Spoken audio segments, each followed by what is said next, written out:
이런 제목으로 은혜 말씀을 나누겠습니다. 여러분, 예수를 믿는다는 게 뭘까요?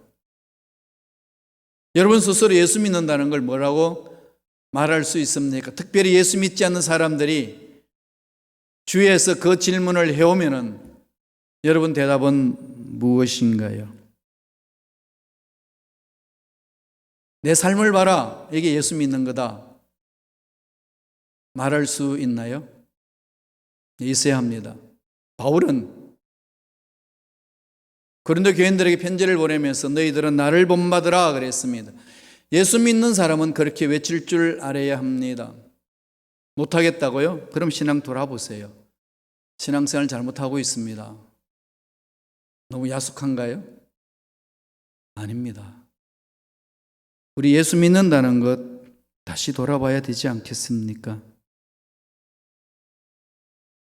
지금 한국도 그렇고 미국도 그런데요. 이런 전 세계적으로 문제가 일어날 때에 해석이 분분합니다. 정말 해석이 분분하죠. 이럴 때에 참으로 예수 믿는 사람이 무엇인지를 보여줄 수 있는 좋은 기회인데 도대체 예수 믿는 게 무엇인가? 오히려 질문만 던지게 하고 사람들로 하여금 부정적인 생각을 갖게끔 하는 그런 일들이 오히려 이런 난세에 일어나고 있습니다. 영웅은 난세에 일어나지 않습니까? 정말로 신앙인은 어려운 상황에 처했을 때의 신앙이 뭔지를 드러냅니다. 그래서 오늘 이 시간에 정말 예수 믿는 게 뭔가 말씀을 통해서 깊이 한번 은혜를 나누었으면 참 좋겠습니다. 오늘 예수 믿는다는 게 뭐라고 성서는 이야기를 하나요? 말씀을 볼까요? 로마서 15장 1절에 있습니다. 다 같이 한 목소리 읽겠습니다. 우리 강한 자가 마땅히 연약한 자의 약점을 담당하고 자기를 기쁘게 하지 아니할 것이라. 예수 믿는 사람에게 근면한 말씀이에요. 사도 바울을 통해서 하나님이 우리에게 던지는 말씀입니다. 하나님의 사랑을 체험하고 하나님의 은혜를 체험하고 천국의 소망을 가지고 있다고 하는 우리들에게 하나님이 주시는 메시지입니다. 뭐라고 이야기하나요? 강한 자가 마땅히 연약한 자의 약점을 담당하라. 그러면서 뭐라고 그러죠? 자기를 기쁘게 하지 아니할 것이라. 이 두 가지를 강력하게 이야기하죠. 자기 중심이 아니고 타자를 위한 삶이다, 이렇게 이야기하는 거죠. 첫째로 뭘 하라고 이야기합니까? 연약한 자의 약점을 도와주라는 거죠. 까불려라. 약점을 까불리고 그가 시궁창에 처박히도록 너희들은 힘을 모아라. 이렇게 말씀하지 않습니다. 그럼에도 불구하고 교회 공동체의 일들이 일어나는 상황들을 바라보면 신앙인들이 그렇게 할 때가 너무 많습니다. 대한민국의 정치가 왜 문제가 있나요? 정치를 하지 아니하고 패거리 정치를 하기 때문에 그렇습니다. 내 편 네 편 나누고, 그죠? 그냥 패거리들이 모임 집단 같아요. 총칼만 안 들었지 조폭과 다를 바가 없을 만큼의 그런 작태들이 많이 일어나지 않습니까? 거기에 발맞춰서 국민들이 이리 갔다 저리 갔다, 교회들마저도 이리 갔다 저리 갔다 하고 있습니다. 참으로 안타까운 거죠. 이럴 때 우리들이 정말 물어봐야 됩니다. 예수 믿는 게 도대체 무엇인가? 하나님의 사랑을 체험하고 하나님의 능력을 체험한 우리들이 어떻게 신앙생활을 해야 되고 이 험악한 세상에서 삶을 살아내야 되는지 바울이 설명하죠. 다른 말 하지 않습니다. 연약한 자의 약점을 도와주라. 약점, 연약함을 이야기하거든요. 타 아스테네마타, 약한 자, 약함을 이야기합니다. 담당한다는 것은 파스타제인이라고 헬라어로 이야기하는데요. 무거운 것을 짊어지다 그럽니다. 짐을 져주는 거예요. 예수님은 우리가 죄악 가운데 살아가면서 지옥에 갈 수밖에 없기 때문에 우리의 모든 죄악을 짊어지셨어요. 그래서 우리가 죄에서 벗어나고 하나님의 자녀가 되었습니다. 그래서 그 사랑에 감격하면서 사는 거죠. 예수님만 생각하면은 죄로 인해서 영원히 죽은 난데 그분이 대신 짊어주시고 살려주셨다는 감격. 물에 빠져서 지금 떠내려가는데 살 길이 없는데 누군가가 와서 건져내주는 그 상황이죠. 살아난 겁니다. 예수님 때문에. 그래서 살아난 거죠. 그러면 뭐가 있을까요? 우리에게는 감격이 있습니다. 여러분 스스로 한번 물어보세요. 나는 정말 예수님을 믿고 구원받은 것에 대한 감격이 있는 건지. 이 감격이 있을 때에 우리는 강해질 수 있어요. 그게 예수 믿는 사람의 모습입니다. 환경이 이렇고 저렇고 장애물이 있고 없고 세상이 아무리 소동치고 요동치고 난리가 나도 정말로 예수를 만난 자의 삶의 자세는 마음이 가만히 있고 우주 만물을 창조하신 하나님의 그 능력을 마음판에 새기면서 가기 때문에 강한 거죠. 강합니다. 그래서 외부의 세력이 들어와도 흔들리지가 않아요. 왜 시험이 들까요? 내가 약하기 때문에. 왜 다른 사람들의 말이 그렇게 나를 괴롭힐까요? 내 마음이 강하지 않으니까. 흔들리는 거죠. 잘 해나가다도 누가 한마디 하면은 마음이 확 휘말려 버릴 때가 있습니다. 그건 누구나 다 가질 수 있는 감정이에요. 인간이기 때문에, 감정이기 때문에. 그러나 예수 그리스도의 십자가 은혜에 의해서 구원받은 자의 그 감동이 있는 자, 감격이 있는 자는 그것을 바라보는 자세가 달라집니다. 그래서 강한 자라고 오늘 성서는 표현하는 거예요. 생명을 가진 자, 영원한 생명을 가진 자, 죽음을 죽여버리고 부활의 생명을 소유한 자, 죽음마저도 두려워하지 않는 자, 그를 성경은 뭐라고 이야기하죠? 강한 자다.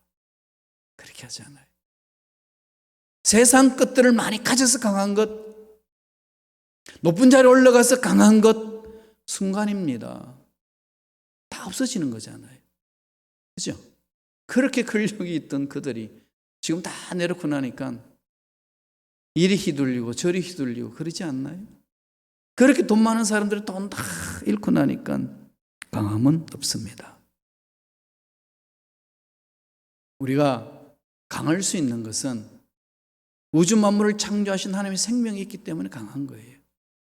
주님의 십자가 이후에 찾아오는 부활의 능력이 있기 때문에 강하는 겁니다. 이 세상의 모든 사람들이 강하단다 할지라도 죽음 앞에서는 다 굴복하잖아요. 그래서 죽음을 두려워합니다. 없어지는 것 때문에.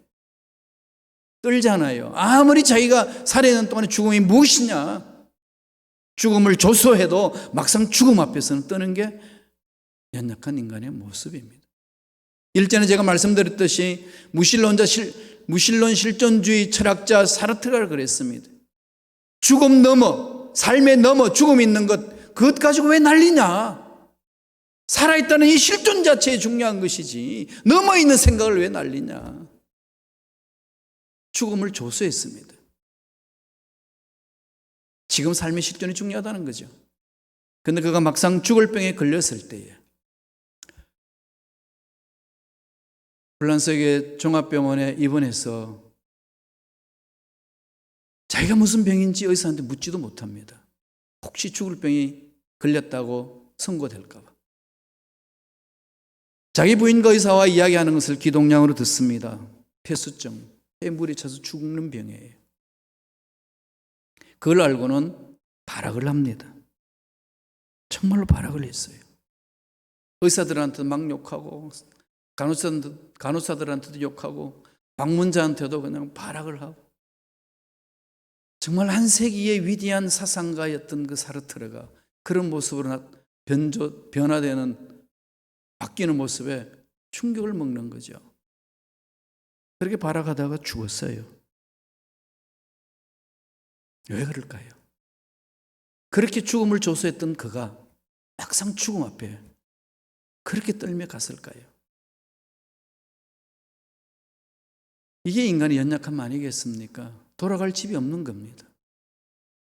돌아갈 집이 없는 그에게 죽음이 어떻게 소망으로 오겠습니까? 천국에 소망이 있는 자는 죽음을 극복한 자들이고, 죽음을 극복한 자들이기 때문에 천국에 소망이 넘쳐나서 그 죽는 그 순간에 그렇게 평화롭고 온화할 수가 없습니다. 다르죠? 강하잖아요. 약한 자 같았는데 강한 자입니다. 그러기에 하나님 말씀에 감격하고 순종하고 가는 거예요. 예수 그리스도를 믿어 하나님의 생명 있는 자의 삶은 그렇다는 겁니다. 그래서 바울이 설명하는 거예요. 로마서 15장 3절 볼까요? 다 같이 읽겠습니다.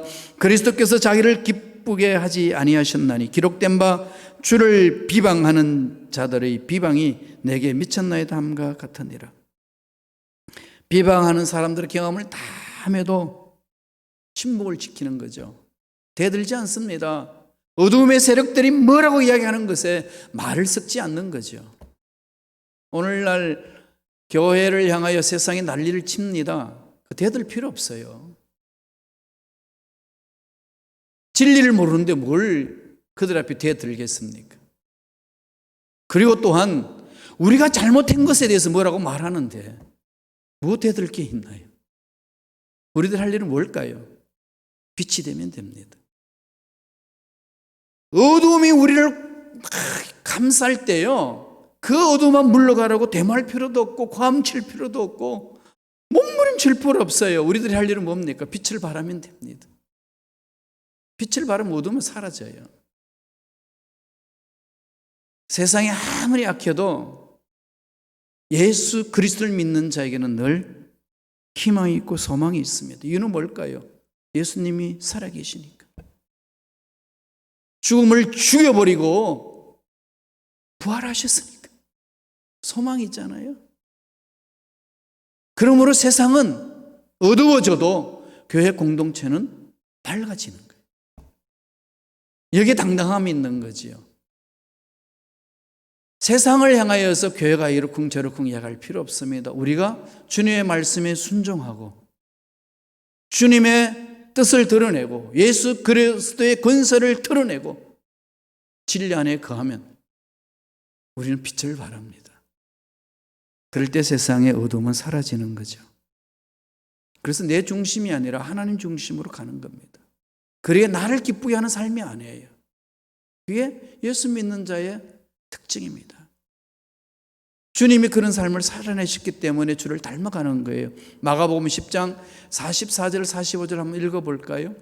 주님의 삶이 어떤 삶이 있는지 이렇게 이야기합니다. 다 같이 읽습니다. 너희 중에 누구든지 어뜸이 되고자 하는 자는 모든 사람의 종이 되어야 하리라. 인자에 온 것은 섬김을 받으려 함이 아니라 도리어 섬기려 하고 자기 목숨을 많은 사람의 대성물로 주려 함이니라. 너희 중에 어뜸이 되고자 하느냐? 모든 사람을 섬기는 자가 되라. 주님이 말씀하셨어요. 예수님을 믿는다는 것은 이 말씀에 순종하는 겁니다. 도대체 예수 믿는 게 뭡니까? 우리 이 부분들 좀 깊이 묵상해야 되지 않겠어요? 그래서 로마서 14장 1절에는 이렇게 이야기해요. 믿음이 연약한 자를 너희가 받되 그의 의심하는 바를 비판하지 마라. 오히려 기도해 줘야 된다는 거죠. 품어주라는 얘기입니다. 15장 2절에는 한번 다 같이 읽겠습니다. 우리 각 사람이 이웃을 기쁘게 하되 선을 이루고 덕을 세우도록 할지니라. 하나님의 생명을 가진 자, 구원받은 자의 감격이 있는 자의 삶이라고 이렇게 이야기를 합니다. 이웃을 기쁘게 하라. 왜 기쁘게 해야 되죠? 이웃을 기쁘게 하는 것이 예수 그리스도의 위대하심을 드러내는 길이고 진리를 드러내는 것이고 어둠을 몰아내는 방법이고 선을 이루는 길이고 덕을 쌓아나가는 길이라고 이야기를 합니다. 은혜 받은 자의 삶의 모습이 그렇습니다. 독일의 나치가 등장했을 때요, 독일 국가교회는 나치에 다 협력했어요. 오히려 그를 미화시켰습니다. 히틀러는 메시아처럼 이 미국 독일을 살려낼 것이라고. 그래서 나치들이 원하는 거 다 해줬어요. 유대인들을 학살할 때 유대인 명부가 어디에 기록되어 있느냐? 세례 명부에 기록되어 있습니다. 출신이 유대인이다 아니다 이렇게 다. 그 명부를 다 나치 넘겨줬어요. 교회가. 그래서 나치가 유대인을 색출을 하는데 교회가 일조를 했습니다. 이랬을 때 양심 있는 신학자와 양심 있는 목사들이 일어나는 거죠. 아니다! 아니라고 외쳐야 되죠. 그죠? 진리가 살아나야 되니까. 그 대표적인 사람이 이 보네프 목사님이에요. 신학자죠. 뉴멜러라는 목사님도 그 일을 했는데 이 보네프 목사님이 그랬습니다. 지금 이 독일 교회는 타락해서 값비싼 그 은혜를 싸구려 은혜로 전락시켰다. 어떻게 주님의 뒤를 따라가지 않고 예수 믿는다고 말하냐. 그 결과 오늘 이 독일이 이런 상황이다. 대항한 거죠. 결국은 나치에 잡혀서 8월 달에 끝나는 건데 4월 달에 순교를 당합니다. 사라졌어요. 그런데 그걸 끝난 것이 아니라 그렇게 외쳤던 그들의 믿음의 일꾼들이 뭉쳐서 다시금 독일 교회를 회복시키고 있습니다. 전 세계 교회 무릎을 꿇고 회개하고 돌아서고 새롭게 말씀 위에 서고자 몸부림치는 그들의 모습이 있습니다. 강한 자는 약한 자를 담당해 주는 것은 하나님의 생명이 있기 때문에 강하다는 거예요. 이게 예수 믿는 자들이 마음판에 새게 될 부분이라는 거죠. 두 번째, 뭘 하라는 거죠? 예수 그리스도를 본받으라. 예수를 믿는다는 건 예수를 닮는 거예요. 예수를 안 닮아가는 것은 예수를 안 믿는 걸 말하잖아요. 여러분 이걸 생각해 보셨나요? 적그리스도 그런데 적그리스도가 뭡니까? 엔티크라이스트가 뭐죠? 그리스도를 대적하는 거잖아요. 그래서 대적한다는 게 뭘까요? 이 그리스도의 말씀을 안 따르는 거 대적하는 거죠? 아닌가요? 적그리스도의 짓을 누가 하죠? 예수 믿겠다고 말만 하는 사람들이 적그리스도의 삶을 사는 사람들이 너무 많습니다. 이건 오늘 현대 그리스도인 저와 여러분들이 정말 깊이 되새겨야 될 부분이에요. 정말 지금 이 상황 속에서 통념하며 돌아서야 될 상황이 이 상황 아니겠습니까? 어떻게 하라고 이야기합니까? 로마서 15장 5절 6절입니다. 다 같이 우리 한 목소리 읽습니다. 이제 인내와 안위의 하나님이 너희로 그리스도 예수를 본받아 서로 뜻이 같게 하여 주사 한 마음과 한 입으로 하나님 곧 우리 주 예수 그리스도의 아버지께 영광을 돌리게 하라 하노라. 그리스도 예수를 본받아. 예수님을 본받는데 이게 수식어가 있죠. 앞부분에 이제 인내와 안위의 하나님이 그리스도 예수를 본받아 서로 뜻이 같게 하여 주사.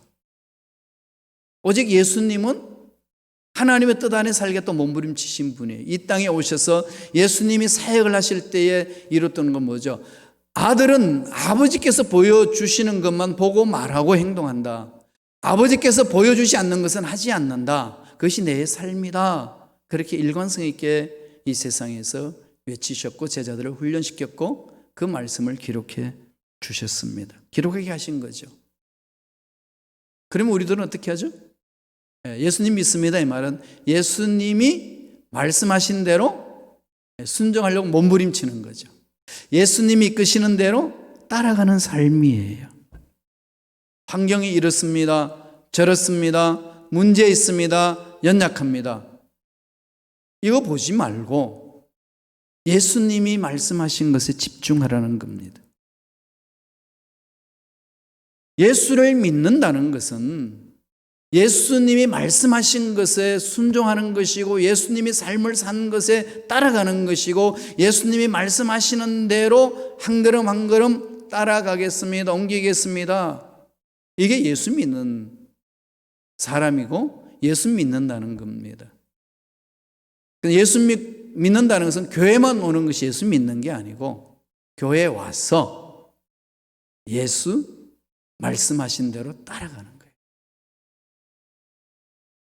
말씀 볼까요?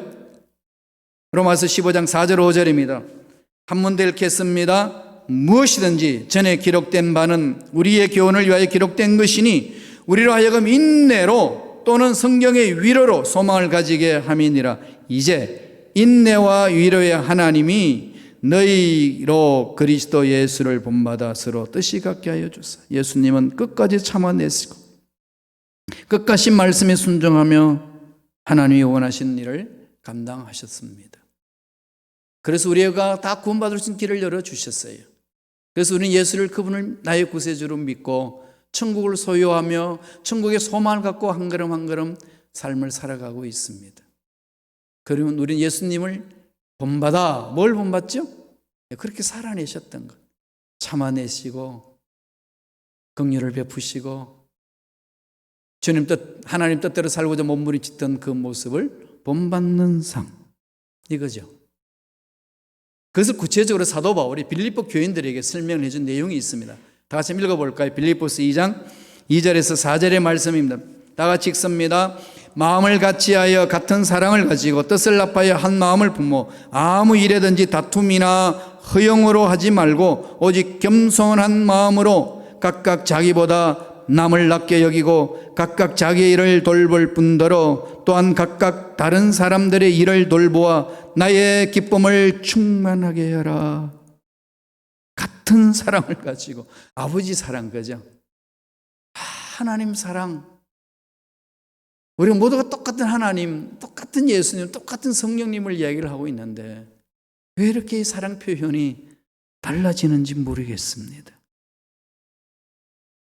지금 이 팬데믹 현상 보세요. 인간이 저질러 놓은 결과거든요. 늘 제가 말씀드리지만 하나님의 심판, 하나님 계획해서 팬데믹 주신 거 아니에요.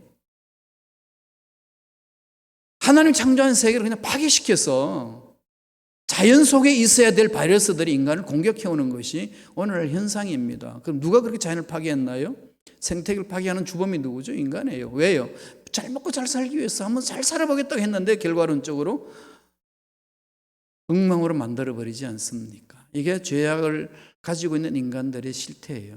이거 분석해야 되죠. 이거는 봐야 됩니다. 제대로. 이런 상황 속에 하나님이 허용하신 거잖아요. 뭘 지금 하나님은 우리한테 기대를 하실까요? 돌아보라는 거죠. 지금은요, 돌아볼 때입니다. 인간의 탐욕을 돌아봐야 되고 교만을 돌아봐야 됩니다. 인간의 욕심을 돌아봐야 되는 거고 내가 얼마나 하나님 말씀 위에 서 있는지 정말 내가 예수를 똑바로 믿고 있는지를 돌아봐야 될 때라는 거죠. 이러지 않으면 이거 안 끝납니다. 그냥 방치될 거예요. 백신만 기대하는데 그걸 끝날 것 같아요? 사스 있었지요. 메르스 있었지요. 그 다음에 코로나 있었지요. 다음에 뭐가 올까요? 계속 이어지는 거예요. 홍콩 독감 이전에 있었잖아요. 수백만 명이 죽었지 않습니까? 계속 단계별로 가고 있어요. 그럼 지금 뭘 지금 하나님 우리한테 기대할까요? 돌아서라는 거죠. 하나님 중심으로, 말씀 중심으로. 경고입니다, 이건. 이걸 통해서 하나님 말씀하시는 거거든요. 그래서 저와 여러분들이 집중해야 될 것은 하나님이 하신 말씀에 집중하는 거예요. 성경 읽는 것, 성경 묵상하는 것, 성경 말씀 암송하는 것, 성경 써보는 것. 여기 얼마나 여러분 집중하고 있는지 자신을 한번 돌아보시면 참 좋겠습니다. 그래서 빌립보서 2장 5절에 너희는 너희 안에 이 마음을 품어라 곧 그리스도 예수의 마음이니. 여러분 예수의 마음을 품으라고 하는데 예수님의 마음을 어떻게 하나요? 그냥 계시가 오나요? 이렇게 어떻게 그 계시가 어떻게 오죠? 말씀을 통해서 와요. 우리 공동체에 하나님의 계시를 받을 수 있는 길을 주셨어요. 말씀을. 그죠? 말씀 속에 계시가 있어요. 그럼 이게 예수님 마음이구나. 우리가 그걸 자꾸 거부하거든요. 오리를 가져가면 심리가라는 거 안 하잖아요. 그죠? 한 뺨을 때리면 왼뺨 내밀어. 안 하잖아요. 그죠? 속옷을 달면 그들 주라. 안 합니다. 그 성경 빨리 넘어가죠. 그죠? 그렇지 않고 어디다 줄을 치나요? 나가나 들어가나 복을 받을지어다. 빨간 줄 노란 줄 다 치잖아요. 그죠? 우리 생각대로 자꾸 예수 믿으려고 그러는 거죠. 말씀대로 믿으려고 그러지 않아요. 아니면 주일날 교회 한번 나가주는 거, 헌금 한번 해주는 거, 한번 봉사 한번 해주는 거. 지금 예수님이 바라는 게 뭘까요? 우리가 하나 앞에 서는 거. 이렇게 쓰라고 다 흔들어 버렸잖아요. 그죠? 이거 흔들어 가지고 놔둬요. 이거. 지금 돈 있어도 여행도 못 다니고 뭐 다 그러잖아요. 지금. 그죠? 이 다 전세가 흔들렸습니다. 그러니까 이건 한 사건 끝나는 게 아니고요. 이게 대전환이에요. 인류 문명사에 있어서 대전환입니다. 옛날 우리가 살아왔던 스타일로 안 갈 겁니다. 목사님 어떻게 알아요? 저도 잘 몰라요. 그런데 이 흐름 속에서 지금 전체적으로 통계 숫자와 근거해서 하나님이 주신 말씀과의 적용을 하면은 옛날 시대로 안 갑니다. 완전히 문명사적 대전환이 일어났습니다. 그게 지금 앞으로 펼쳐질 거예요. 그럼 어떻게 하죠? 대비해야 돼요. 어디에서? 말씀에 있어서 물어보세요. 하나님, 지금 이 상황 속에서 제가 어떻게 해야 합니까? 예수를 어떻게 잘 믿어야 됩니까? 물어야 되잖아요. 마지막 세 번째 이렇게 말합니다. 너희도 서로 받으라. 이 결론 내려주는 거죠. 예수님이 그렇게 다 사셨지 않느냐? 받아주셨다. 용납하셨다. 이유 따지지 말고 너희도 서로 받으라. 이럴 때는 받고 저럴 때는 안 받아도 돼. 그 말씀이 아니고 너희도 서로 받으라. 이게 여러분 지금 부닥치면은요 몸부림치세요. 이 말씀 가지고. 하나님 도저히 이해 안 됩니다. 그놈들 한 대 지어받고 받아야지. 그냥 받아서 됩니까? 안 되시는 분들은 몸부림치세요. 그냥 넘어가지 마세요. 그죠? 그냥 넘어가면 이게 답이 없어요. 하나님 앞에 질문하고 매달리고 몸부림치고.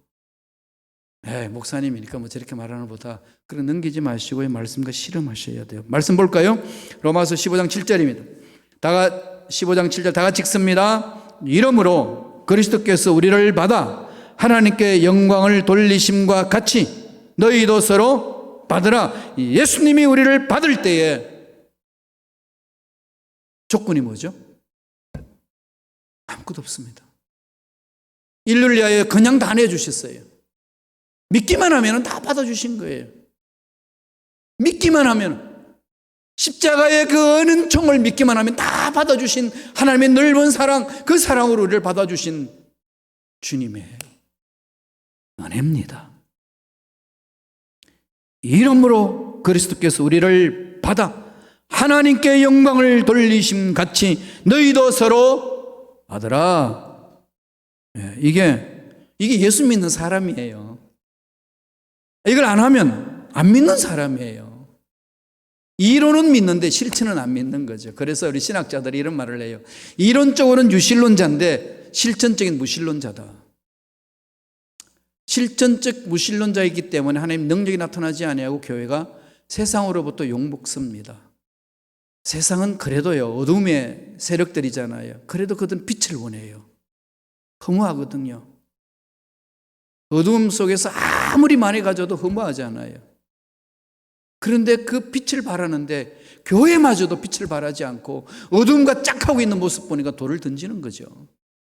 너희들마저 그러면 어떡하란 말인가? 이 소리잖아요. 이걸 잘 새겨 듣고 통해 자복하고 주님을 향하여 말씀에 순종하고자 몸부림치는 게 오늘날 교회의 모습이 되어야 되는데 딴소리 합니다. 핍박한다고. 잘못한 것에 대해서 매를 맞아야지. 왜 딴소리 하나요? 돌아서야 됩니다. 우리 어디로? 말씀 안에서. 주의 종부터 시작해서 정말 통해 자복하고 말씀에 순종해야 합니다. 사도 바울은 에베소 교인들에게 이렇게 권면합니다. 에베소서 4장 32절 볼까요? 한 목소리로 다 같이 읽겠습니다. 서로 인자하게 하며 불쌍히 여기며 서로 용서하기를 하나님이 그리스도 안에서 너희를 용서하심과 같이 하라. 하나님이 나를 용서하신 건 예수님 십자가를 믿는 자에게 용서를 주셨어요.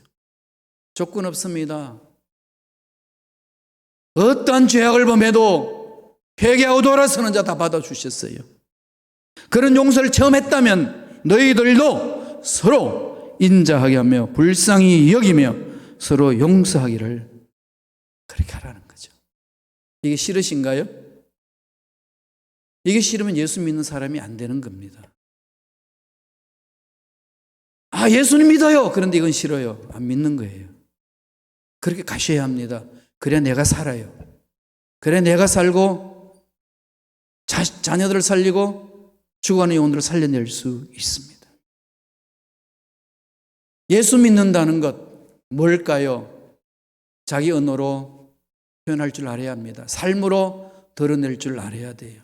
믿지 않는 사람이 아, 그게 예수 믿는 거구나.